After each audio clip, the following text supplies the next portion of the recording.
ৰাজনৈতিক ক্ষেত্ৰত নোহোৱা নুপুজা নিদৰ্শন দেখুৱালে প্ৰদ্যুৎ ভূঞাই।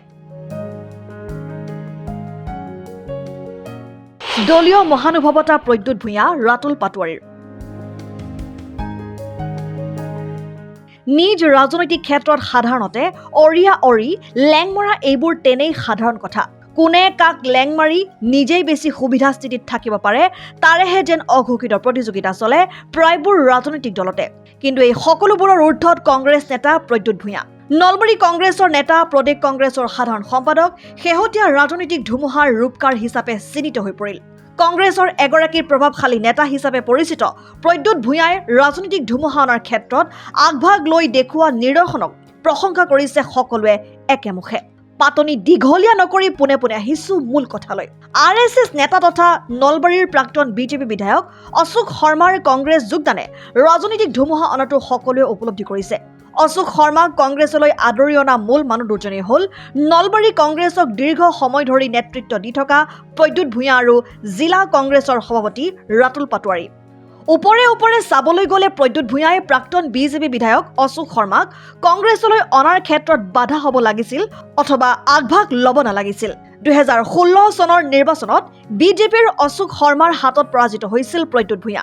সময় গতিশীল। এইগৰাকী প্ৰাক্তন বিজেপি বিধায়ক অশোক শৰ্মাই কংগ্ৰেছত যোগদান কৰিবলৈ আগ্ৰহ প্ৰকাশ কৰাত সন্মতি প্ৰদানকে ধৰি দললৈ আদৰি অনাৰ বাবে আগভাগ লোৱাকে ধৰি সকলো প্ৰক্ৰিয়া সম্পূৰ্ণ কৰিছিল প্ৰদ্যুৎ ভূঞাই।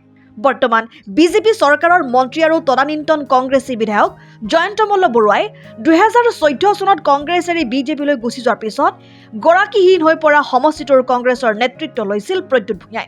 সেই তেতিয়াৰে পৰা হাতৰ ধন খৰচ কৰি কংগ্ৰেছৰ গুৰি বঠা ধৰি আহিছে। 2016 আৰু 2021 নিৰ্বাচনত পৰাজিত হোৱা প্ৰদ্যুৎ ভূঞাক বিজেপি চৰকাৰে বিভিন্ন ধৰণেৰে হাৰাশাস্তি কৰি জুৰুলা কৰাৰ পিছতো পিছ নুহুকি সমষ্টিটোত বিজেপিৰ বিপক্ষে কংগ্ৰেছৰ সাংগঠনিক ভেটি শক্তিশালী কৰাত লাগি থাকি ইতিমধ্যে কংগ্ৰেছৰ সপক্ষে এক বাতাবৰণ আনিবলৈ সক্ষম হৈছে। এই ক্ষেত্ৰত সহযোগ আগবঢ়াইছে জিলা কংগ্ৰেছৰ সভাপতি ৰাতুল পাটোৱাৰীয়ে। নিজৰ হাতৰ ধন খৰচ কৰি পৰিত্যক্ত নলবাৰী ৰাজীৱ ভৱন পুনৰ নিৰ্মাণ কৰি এক জাকত জিলিকা কৰি তুলিছে। ৰাজীৱ ভৱনক নতুন ৰূপ দিয়াই নহয়, জিলা কংগ্ৰেছে সমগ্ৰ জিলাখনত কংগ্ৰেছৰ এক পৰিৱেশ আনিবলৈ সক্ষম হৈছে। নলবাৰী সমষ্টিৰ লগতে টিহু সমষ্টিকে ধৰি জিলাখনত কংগ্ৰেছৰ সপক্ষে ৰাজনৈতিক হাৱা আৰম্ভ হোৱাৰ সময়তে নলবাৰীৰ বিজেপিৰ প্ৰাক্তন বিধায়ক অশোক শৰ্মাই কংগ্ৰেছত যোগদান কৰাৰ বাবে জিলা কংগ্ৰেছৰ সভাপতি ৰাতুল পাটোৱাৰীৰ লগত যোগাযোগ কৰাত এক প্ৰকাৰ বিমূৰত পৰে জিলা কংগ্ৰেছৰ সভাপতিগৰাকী। অশোক শৰ্মা কংগ্ৰেছলৈ আহিলে নলবাৰী সমষ্টিত প্ৰদ্যুৎ ভূঞাৰ কি হ'ব? নলবাৰী সমষ্টি অশোক শৰ্মাক এৰি দিব লগা হ'লে কি হ'ব প্ৰদ্যুৎ ভূঞাৰ? সেয়ে জিলা কংগ্ৰেছ সভাপতি ৰাতুল পাটোৱাৰীয়ে অশোক শৰ্মাক প্ৰদ্যুৎ ভূঞাৰ লগত আগতে আলোচনা কৰি ল'বলৈ কয়। জানিব পৰা মতে সেই মৰ্মে প্ৰাক্তন বিধায়ক অশোক শৰ্মাই প্ৰদ্যুৎ ভূঞাৰ লগত আলোচনাত মিলিত হোৱাত ভূঞাই আগ্ৰহ প্ৰকাশ কৰে দললৈ অনাৰ বাবে। নলবাৰী সমষ্টিত প্ৰদ্যুৎ ভূঞা আৰু অশোক শৰ্মাই একেলগ হৈ সাংগঠনিক কাম কৰি বিজেপিক প্ৰতিহত কৰাৰ সংকল্প লয় বুলি জানিব পৰা গৈছে। প্ৰদ্যুৎ ভূঞাৰ সেউজ সংকেত নহ'লে হয়তো নলবাৰীত অশোক শৰ্মাৰ কংগ্ৰেছত যোগদান সহজ হোৱাৰ আশা কম আছিল। মন কৰিবলগীয়া যে যোৱা লোকসভা নিৰ্বাচনৰ ফলাফলৰ পিছৰে পৰা ৰাজ্যৰ বিভিন্ন জিলাত যোগদান কৰাৰ বাবে যোগাযোগ চলিছে যদিও প্ৰদেশ কংগ্ৰেছ কমিটিয়ে জিলা সমিতিৰ অনুমোদন অবিহনে যোগদান নহয় বুলি স্পষ্ট কৰি দিয়ে। ইতিমধ্যে বিভিন্ন সমষ্টিত নতুনকৈ যোগদানত বাধাৰ সৃষ্টি হৈছে যদিও ব্যতিক্ৰম নলবাৰীৰ কংগ্ৰেছ নেতা প্ৰদ্যুৎ ভূঞা। কংগ্ৰেছৰ কেন্দ্ৰীয় নেতা ৰাহুল গান্ধীৰ সৈতে ঘনিষ্ঠতা থকা তথা ৰাজ্যৰ অন্যতম প্ৰভাৱশালী কংগ্ৰেছ নেতা প্ৰদ্যুৎ ভূঞাই অশোক শৰ্মাক দললৈ আদৰি আনি মহানুভৱতাৰ পৰিচয় দিয়ে। নলবাৰী ৰাজীৱ ভৱনত অশোক শৰ্মাৰ যোগদান কাৰ্যসূচীত উপস্থিত থাকি প্ৰদেশ কংগ্ৰেছৰ সভাপতি ভূপেন বৰাই প্ৰদ্যুৎ ভূঞাৰ মহানুভৱতাক ধন্যবাদ জনায়। অশোক শৰ্মাৰ যোগদানৰ প্ৰক্ৰিয়াক আগবঢ়াই নিয়াৰ ক্ষেত্ৰত ভূমিকা গ্ৰহণ কৰাৰ বাবে প্ৰদ্যুৎ ভূঞা আৰু জিলা কংগ্ৰেছৰ সভাপতি ৰাতুল পাটোৱাৰীৰ লগতে APCCৰ নেতা ৰাতুল কলিতাকো ধন্যবাদ জনায় কংগ্ৰেছ সভাপতিগৰাকীয়ে। যে আমাৰ দলত যোগদান চলিব, কিন্তু সেই যোগদানত সদায় আগভাগ ল'ব জিলা কংগ্ৰেছে।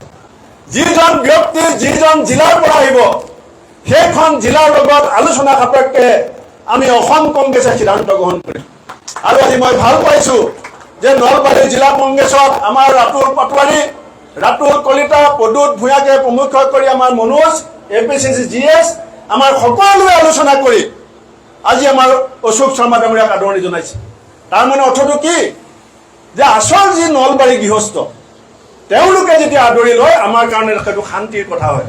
আৰু মই অশোক শৰ্মা ডাঙৰীয়াক কৈছোঁ যে আপোনাৰ দীঘলীয়া ৰাজনৈতিক অভিজ্ঞতা আছে, নলবাৰীৰ ৰাইজৰ লগত আপোনাৰ মৰম চেনেহৰ সম্পৰ্ক আছে। সেই সম্পৰ্কৰ অভিজ্ঞতাৰে আহক আমি একেলগে মিলি অসমীয়া জাতিৰ স্বাৰ্থত 2024ত কংগ্ৰেছ চৰকাৰ প্ৰতিষ্ঠা কৰি জাতিক পুনৰ মুক্তি দিওঁ। News desk report, Assam time. ৰাইজৰ কণ্ঠ অসম টাইম। ঘৰত আনন্দ আৰু সম্পৰ্কৰ চমক বজাই ৰাখিবলৈ জৰুৰী হৈছে সকলো আনন্দময় মুহূৰ্তত মৰমৰ উপহাৰ দিয়াটো। সেইবাবে মধুশ্ৰী জুৱেলাৰ্ছে আনিছে সকলো ৰঙীন ক্ষণৰ বাবে বিশেষ গহনা। হীৰাৰে হওক, সোণৰে হওক বা ৰূপৰে হওক, শ্ৰেষ্ঠ ডিজাইনছ আৰু হলমাৰ্কযুক্ত গহনাই ৰাখে সম্পৰ্কক নিখুঁত। তেনেহ'লে আজিয়ে আনক আনন্দ মধুশ্ৰী জুৱেলাৰ্ছৰ সৈতে। যোগাযোগ কৰক 7002800341 নাইবা ভিজিট কৰক LNB ৰোড, নলবাৰী, অসম।